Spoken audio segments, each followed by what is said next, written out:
le premier point, c'est toute cette affaire sur la TVA anti-délocalisation. De quoi s'agit-il? Nous avons un problème de charge sur le travail aujourd'hui, sur le coût du travail. Et donc la mesure qui est proposée et qui est reprise dans le cadre de la campagne, c'est de dire allégeons la part famille qui est dans une charge patronale de 5% sur le coût du travail, allégeons-la, ça fait à peu près 12-13 milliards d'euros en termes de budget et de dépenses et de recettes en moins, et on va la compenser par l'augmentation d'1,6 point de TVA. Cette TVA, c'est sur le taux le plus fort, 19,6, qui représente à peu près 40% de la consommation des ménages. Donc 60% de la consommation des ménages n'est pas impactée, contrairement à ce qui se dit, par cette mesure. Deuxièmement, sur ces 40%, vous avez beaucoup de produits qui sont produits en France et donc qui ne seront pas impactés puisqu'il y aura une baisse des charges par le côté employeur, et il y a un peu de produits importés, et c'est sur cela, mais volontairement, qu'il y aura probablement peut-être une augmentation des prix, mais c'est aussi une taxe en fait sur nos importations. Donc je pense que cette mesure est équilibrée, va permettre d'abaisser les charges sur le coût du travail, n'impactera pas les ménages ou la consommation. On me dit souvent les seniors vont avoir une augmentation des prix, vont être pénalisés, mais vous savez que les retraites sont indexées sur l'augmentation des prix. Donc si jamais, ce que nous ne pensons pas, les prix augmentent, de toute façon, les retraites étant indexées, elles augmenteront à due concurrence. Donc je pense que c'est une bonne mesure. Nous avons besoin d'être compétitifs sur le coût du travail dans notre pays, et je pense que ça, c'est quelque chose de très positif. On peut s'étonner, alors on nous dit, mais pourquoi vous avez fait ça depuis 5 ans? D'abord parce qu'il y avait suffisamment de problèmes déjà à régler depuis 5 ans, et puis c'est une question aussi de moralité qui a pris un angle différent depuis la crise. Et on peut tout à fait comprendre en 2007, quand la crise n'était pas là, que ce problème était moins aigu, qu'aujourd'hui il l'est beaucoup plus.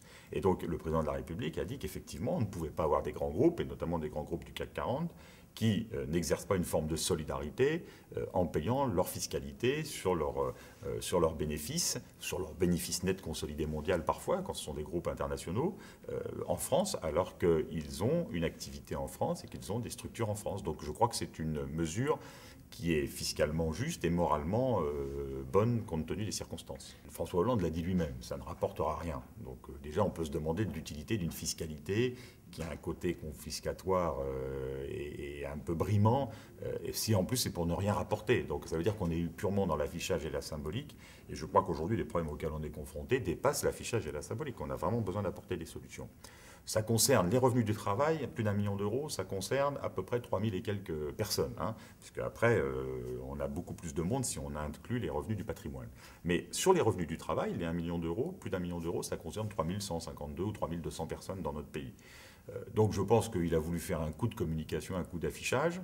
Et au-delà de la nécessité que les plus fortunés d'entre nous exercent leur solidarité peut-être de façon plus forte dans le cadre de la crise, il y a quand même un relent assez bizarre dans cette affaire. C'est-à-dire que vous sentez que derrière, on sanctionne la possibilité de réussite, la possibilité, l'envie d'entreprendre. Or, on a besoin, même en période de crise, et surtout en période de crise, de gens qui entreprennent, qui ont le goût de réussir. Et réussir, ça ne se fait pas forcément au détriment des autres, comme voudrait nous le faire croire la gauche. Souvent, quand on réussit, on entraîne avec soi tout un tas de collaborateurs, d'amis, de personnalités autour de soi. On crée des emplois. Donc la réussite est positive et notre société a besoin de réussite. Je crois qu'il faut se rendre compte que c'est probablement peut-être des actions les plus innovantes du président, et peut-être la plus innovante.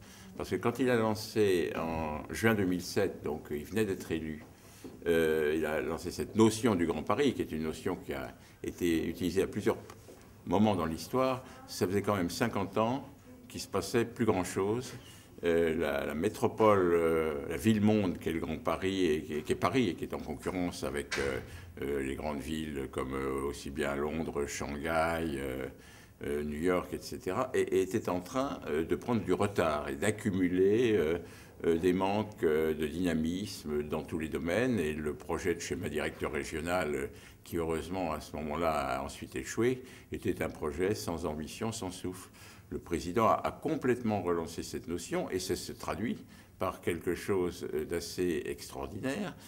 C'est ce projet qui est maintenant lancé, engagé, y compris en travaux, de réseau express rapide qui desservira l'ensemble de l'agglomération proche. Disons, c'est un réseau circulaire, ou alors que les réseaux traditionnels, ils allaient dans le centre de Paris, ils ressortaient. Quand vous vouliez aller à un autre endroit de banlieue, vous passiez par le centre de Paris. Bon, tout ça, c'est ridicule. Maintenant, c'est nouveau, c'est en travaux. Bon, il faut quand même du temps. Il faudra les premiers tronçons seront réalisés en 2018-2019. Il a lancé en même temps beaucoup de réflexions avec un certain nombre de grands architectes, de grands urbanistes. Et nous voyons sur le terrain, dans nos communautés d'agglomération, dans nos villes, les choses se concrétiser peu à peu. On a signé hier matin, à la communauté Grand Paris Seine-Ouest, un avant-projet de contrat de développement territorial, par exemple. Il y a trois volets, grosso modo, dans ce plan d'un Grand Paris. Bon, il y a bien sûr tout le volet transport, parce que c'est une condition nécessaire pour qu'une agglomération se développe et fonctionne bien. Il y a un volet logement qui est important, parce qu'on manque de logements, et on a un gros effort à faire en région parisienne. D'ailleurs, le président Sarkozy avait donné l'exemple quand il était président du Conseil général des Hauts-de-Seine. On a relancé complètement les choses. Et puis il y a le troisième volet que vous évoquez, qui est justement le développement économique, qui s'appuie non seulement sur un certain nombre de grands pôles, mais sur un ensemble, parce que les grands pôles, ils tirent le reste, en fait. Ce n'est pas quelques pôles et le désert, non, c'est un ensemble cohérent et global d'action. Si vous prenez l'hypothèse improbable où le président ne serait pas réélu, tout peut être mis en cause, mais je crois que justement, ce qu'il y a là-dedans ne sera pas remis en cause, parce que les transports, tout le monde en a besoin, ce n'est pas une question de carte de parti politique. L'action et le développement économique, tout le monde en a besoin, le logement aussi. Le problème, c'est de faire les bons choix dans ces différents domaines. Et là, je crois qu'effectivement, nous sommes sur de bonnes pistes et sur des actions efficaces. Il ne faudrait pas que certaines soient remises en cause pour des raisons idéologiques. Et on peut toujours avoir des craintes de ce côté-là. À Paris, vous avez eu quelques grands noms qui sont responsables d'évolutions importantes. Bonaparte, quand il était premier consul, Haussmann et Napoléon III, De Gaulle et de Louvrier. Je pense que ça peut être la prochaine étape, Sarkozy et ses équipes. Notre engagement auprès de Nicolas Sarkozy, effectivement une particularité, puisque moi je représente la tendance centriste au sein de la majorité départementale, tendance centriste donc au sein du parti du Nouveau Centre. Et puis donc particularité parce que effectivement nous renouvelons notre soutien à Nicolas Sarkozy pour cette campagne 2012. Pourquoi? Très simplement parce que nous pensons que dès 2007 nous avons fait le bon choix, et toute l'histoire du mandat de Nicolas Sarkozy depuis 2007 montre que nous avions eu raison de choisir Nicolas Sarkozy dès le premier tour en 2007. Nous renouvelons ce choix.